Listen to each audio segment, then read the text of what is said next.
bueno, anem a la narrativa, que és una mica més llarga, però vos vull recordar que segurament és el gènere més important.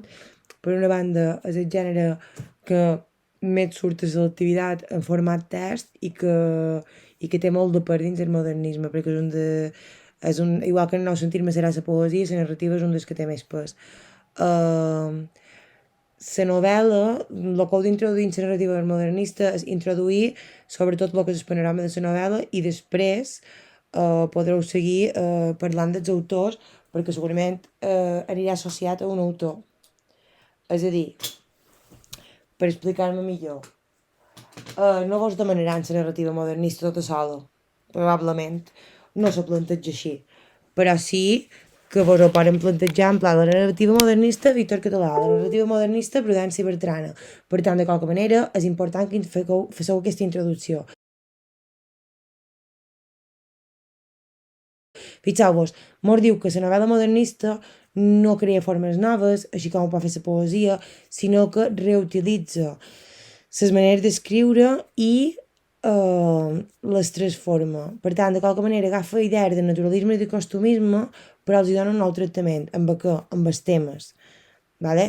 Fixeu-vos, tensió en binàries entre intel·lectual, societat, personatge, ambient, som contra el món, aquesta idea d'individu contra la massa, les forces de la naturalesa que pesen sobre els protagonistes. Penseu que el naturalisme és un moviment que és el realisme duit a l'extrem. Els efectes que té l'ambient damunt els personatges continuen sent importants durant el modernisme. Només que ara us centrarem en altres aspectes. Característiques importants.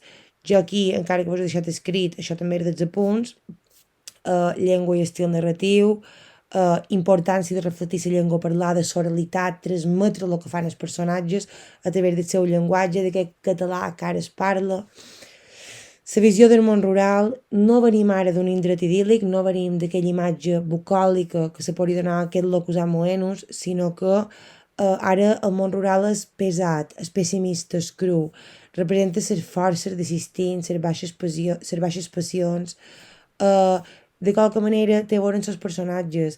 Ara estem davant personatges solitaris, marginats, la importància d'aquest individu, de la persona intel·lectual que s'enfronta a la massa d'un món popular, d'aquella persona incompresa. Per tant, sempre és un contra tots. Això de qualque manera té cert pes tot el que seria una idea una mica romàntica, no? De jo contra tot. Després, la novel·la simbòlica, o sigui, el que serà sobretot la narrativa rural, sempre hi ha símbols que representen coses. Per tant, tot element que hi és per qualque cosa i està carregat de misteri, d'un pes fort, que no hi ha, les coses no estan posades gratuïtament.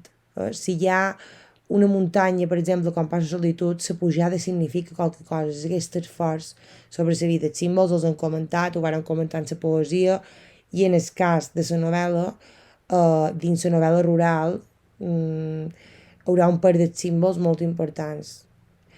Finalment, la càrrega eròtica, ho veureu que apareix molt l'erotisme reprimit, aquesta manera de les baixes passions, veureu com surten temes com les violacions, la culpabilitat, d'acord? Una mica recordar això. Em podeu fer un resumet important. La transmissió de la realitat, la visió tràgica del món rural i que tot element té un pes significatiu més enllà del que hi ha escrit, d'acord? Una vegada que faceu aquesta introducció, de la que em podeu fer un resum, recordar que hi ha tres tipus de novel·les, la decadentista, la costumista i la rural, que això ho teniu molt més ampliat en els apunts.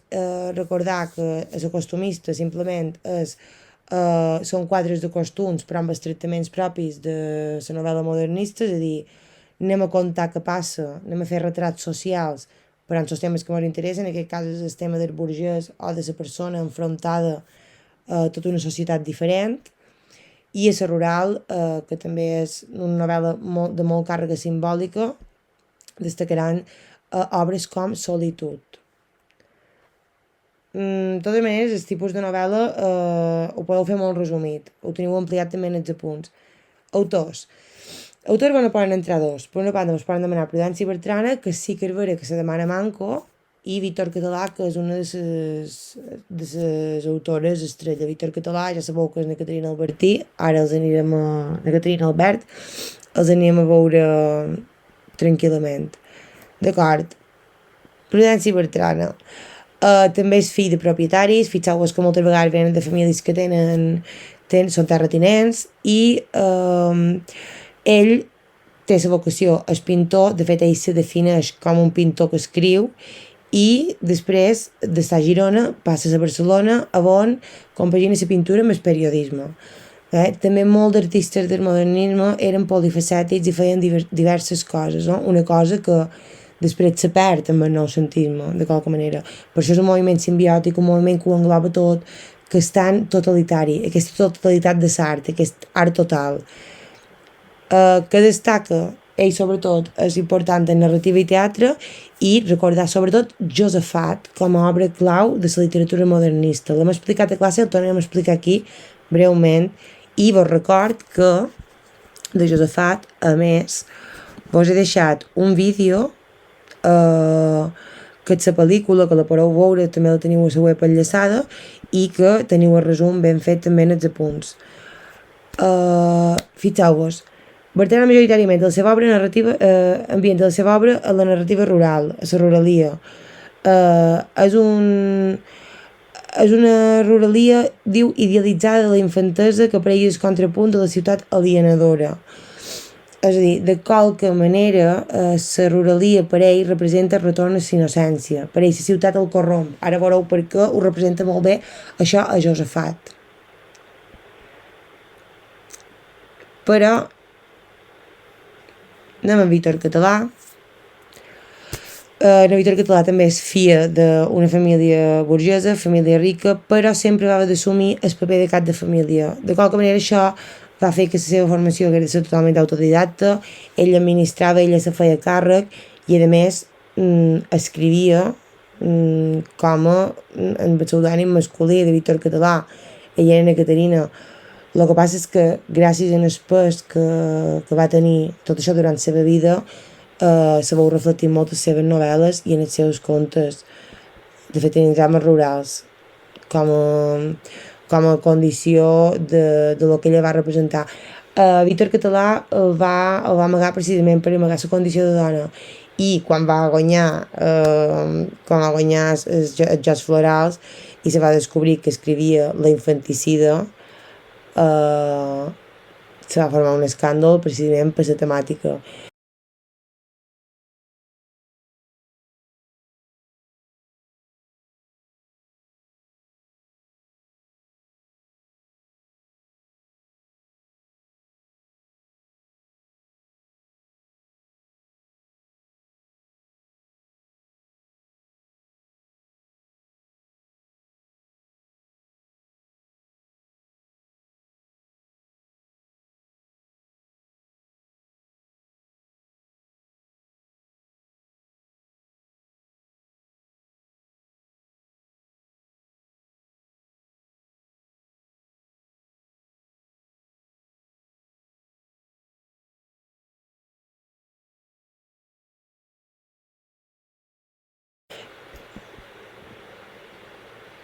Aquí simplement vos deixo les obres destacades, jo crec que basta comentar-les. Si voleu més informació també la teniu en els apunts. Solitud, drames rurals i ombrívoles. D'acord, això sí que, si Solitud, si mos entra Caterina Albert, per favor, hem de comentar Solitud, perquè és la novel·la clau de la literatura modernista. Tenim diverses obres importants, en aquest cas, és la lluita de Namila contra un ton agressiu. És de Namila, un personatge femení que acompanya en Matías. En Matías se'l considera un home pobre d'esperit, que se deixa arrossegar pels altres, i apareix el personatge de l'ànima. L'ànima és un personatge oscur, funest, d'aquestes forces tràgiques de la natura, precisament el que recordàvem de la visió tràgica del món rural. I mentre ell se'n va a la força oscura, Namila fa amistat amb el pastor, que és totalment la força oposada, no? La força més de la llum. Però, com diu la teoria de la novel·la modernista, s'imposen les forces de la natura. El medi, de qualque manera, pesa més que la voluntat i ella se queda tota sola i s'ànima que és aquesta força oscura viola a Mila, aquest sentit de violació. Això és el que xerraven de la càrrega eròtica, de la repressió, i Mila, a partir d'aquesta violació, a partir d'aquesta invasió, decideix escapar, que és quan el personatge pren consciència del que està passant i decideix fugir de les forces oscures. Per tant, també lluita, és la lluita d'aquest personatge, d'aquest individu contra el món que se li ha imposat viure. Respecte a Víctor Català, acabaríem amb això i acabaria la narrativa modernista. I en el següent vídeo continuem amb el teatre i acabem el modernisme.